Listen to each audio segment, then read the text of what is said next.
Hello all, welcome back to my channel Brainy Bunch. Let us continue with our series of Python. In today's video, we are going to discuss regarding a repetition statements as we has already seen the sequential statements, decision statements, decision or selection statements. And this is a type of third one in the control structures. They are called as repetitions. What made us to use a repetitions or loops in our programming languages is, let us consider a scenario. There might be a situation that required to run a single block of code or a number of times. In that situation, loops come in handy, such as iterating or traversing. Let us consider an example of range function. As we have seen, the range function is used to display the numbers that we have mentioned or passed it to the range function. When I passed it to the range function, that is one range of 1 comma 10 repeatedly till to 1 comma 10, the range function is used to display the numbers of 1 to 10. So this is the use of repetition or loops in our programming. There are two types of loops, namely they are called as definite loops and an indefinite loops. Definite in the sense we know how many number of times the group or block of programming instructions gets executed. Indefinite in the sense, in this case, just a guess number of times gets executed. That is, indefinite loops are used in the scenario when the count is unknown. Until the condition is true, this code of block statements gets executed and we do not know the count is unknown. So this is the definition of an indefinite loop. Let us see these definite loop and an indefinite loop. For loop is a definite loop because we know the how many number of times we get executed. So while loop is the one that is of indefinite loop. We just based upon the true condition it gets executed, and we do not know the exact count how many times the loop gets repeated executed. So the repetition statement is used to repeat a group or block of programming instructions. As I had said to you that these blocks or set of statements gets executed based upon our count.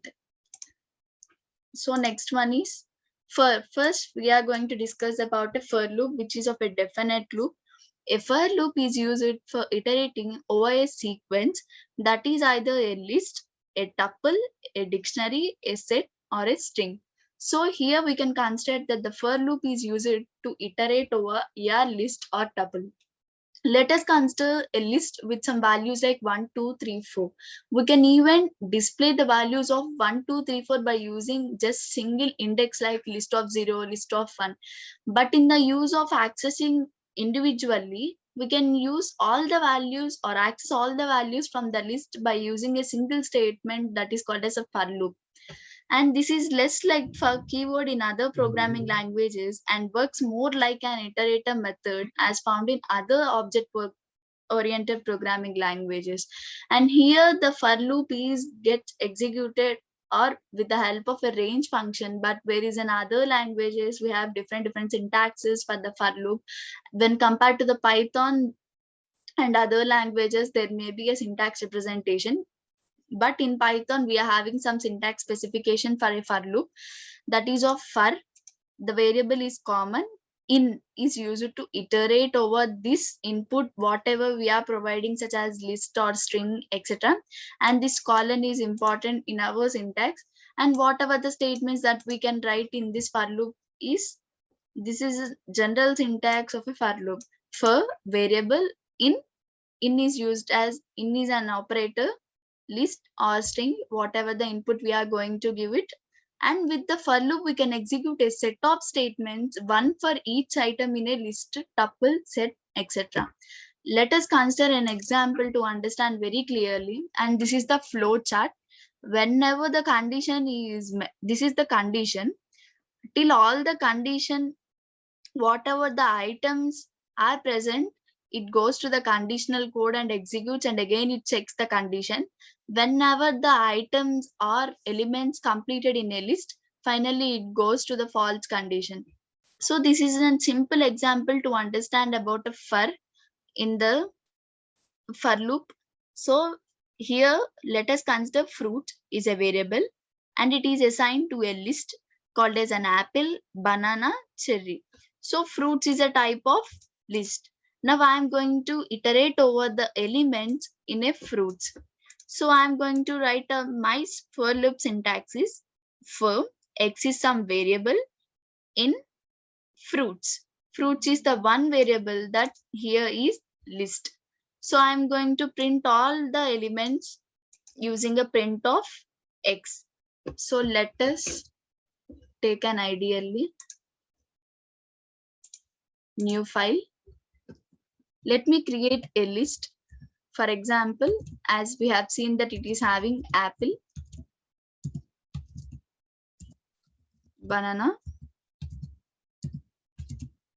kiwi, and these are the elements in my list. S is successfully list has completed. Now I'm using for loop for x is one temporary variable in list, and this is my list. I'm going to print an individual element of list. See, whenever you try to first s equal to apple, banana, kiwi, successfully list is created for x in s. In s in the sense, whenever in s this statement completes, let me explain you. X in s itself, x is going to iterate over each and every element in your list. Consider s of 0, s of 1, s of 2, because in your list you are having only a 3 items and their respective indexes are 0, 1, 2. So x is the one that is going to iterate over s of 0, s of 1 and s of 2. It gives us the values individually. Let me save this and run. And this is for loop, for loop.py with an extension. Let me run this. So it has given me apple, banana, kiwi. As you have understood, I think, because x is the one that is going to iterate over s of 0, s of 1, s of 2. So each and every element gets visited by the variable x and it gets printed with the help of print statement, and these are going to get, let me show you the output. In every first line, the elements gets displayed right here. So this is the use of for loop when you want to iterate over your list, and even you can iterate over a string even. Let me write like, let me keep it in a comment, and I want to iterate over a string such as y, enter y equals to, I am going to iterate over a string. Even for loop is also used to iterate. So let us consider x and in y, that is in the sense brainy, and this is the one that is having 0, b is consisting of 0, r is 1, a is 2, I is 3, n is 4, and y is 5. It need to iterate from 0 to 5. Let us see print of x, and it gives it as every character in a new line. Let me run it f5. Okay, so it has given me in the form of b r a I n by. It has iterated over every character that I had assigned to the variable y. So we can even iterate over a string in order. So this is the string that they had taken directly, but they had assigned to a variable called y and then gets iterated. So this is the use of for loop. And with the help of range function, as we had said that for and combination of range function is also used. Let us see that. Again, keep it in a comment as this is no use. As we have seen that only the range function 1, 10 with the help of list we had displayed all the values, but here we are using the for to iterate over our list 1 to 10.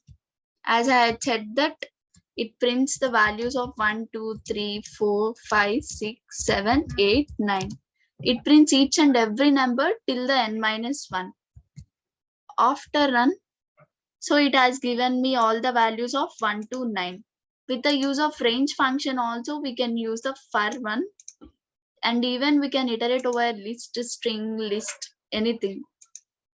This is the use of range function. We can use a step count as I had shown you. And the next one is while loop. While loop is used to execute your statement when the condition is met only.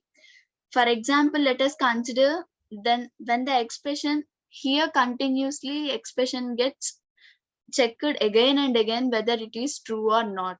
If the expression checked is the true, then it executes the statements whatever they are in the while loop. But when the expression checked again and it became false, it temporarily or permanently exits from the loop. So this is the one of definition of the while loop. Let us see. In Python, while loops are used to execute a block of statements repeatedly until a given condition is satisfied. As this is the condition, until the condition is true, the statements in the while block get executed continuously. Whenever the condition here does not satisfy the needs, it permanently gets out of the loop, that is exit to the loop. It is the false condition. So this is the syntax. Whatever the variable assignments we can treat here, and this is a while condition and the statements within the while loop and the statements outside the while loop. Whenever the condition does not satisfy, the cursor immediately goes to the out of the while block. So I'm taking a simple example. Print I as long as I is less than 6. I am going to assign my variable I with the value of 1. And as I had said that all the values less than 6 need to get printed. So while the condition is I less than 6. And the next statement is we need to print the value and then increment.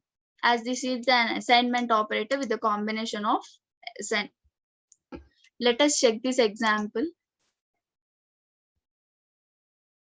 Take a new file. Now I'm going to take a variable and assign it with one value called 1. While condition is I'm going to print all the values less than 6. So first of all, I need to print the value of I. And then I am going to increment the value with 1. So this itself completed. And this is the statement outside the while block. I am going to print while. So this is simple code regarding a while loop. Control S. While.py. So what I had done here, this is the statement that is called as variable assignment. And this is the one, the while condition.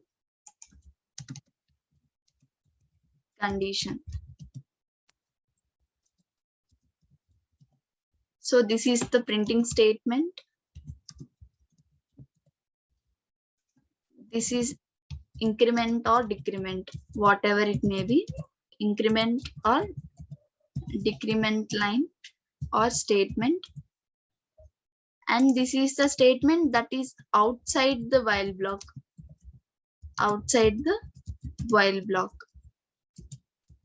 Let us check the output now manually.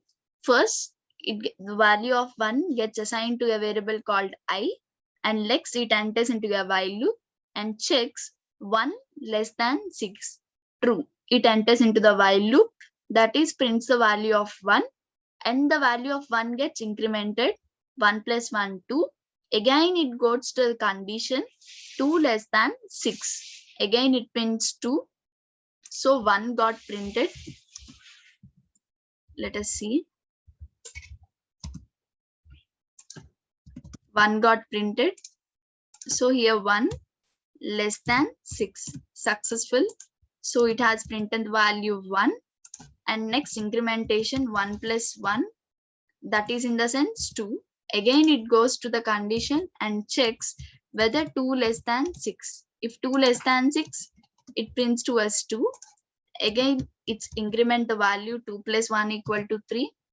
Again it goes to the condition 3 less than 6. It prints the value called 3. Again the increment completes 3 plus 1 equals to 4. Again it goes to the condition 4 less than 6. So condition satisfied, it prints us the value 4, and we need to increment the value 4 plus 1, it is of 5. Again it goes to the condition 5 less than 6, obviously true, prints the value 5.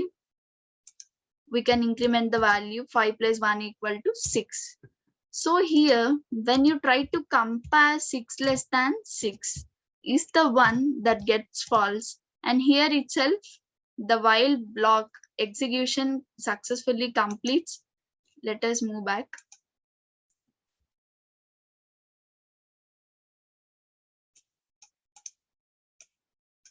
So this is the condition where the while block condition became false and it gets out of the while loop. So while gets executed. Let us run this.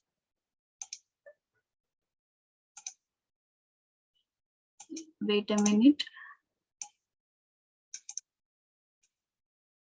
Let me take off this.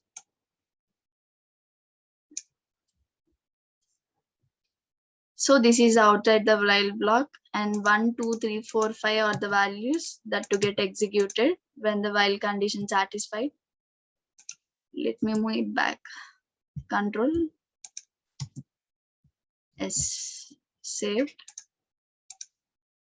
So it has given me the value still 1, 2, 3, 4, 5, and while the statement which is outside the while block, it gets executed compulsory because it is not in the indentation of while block.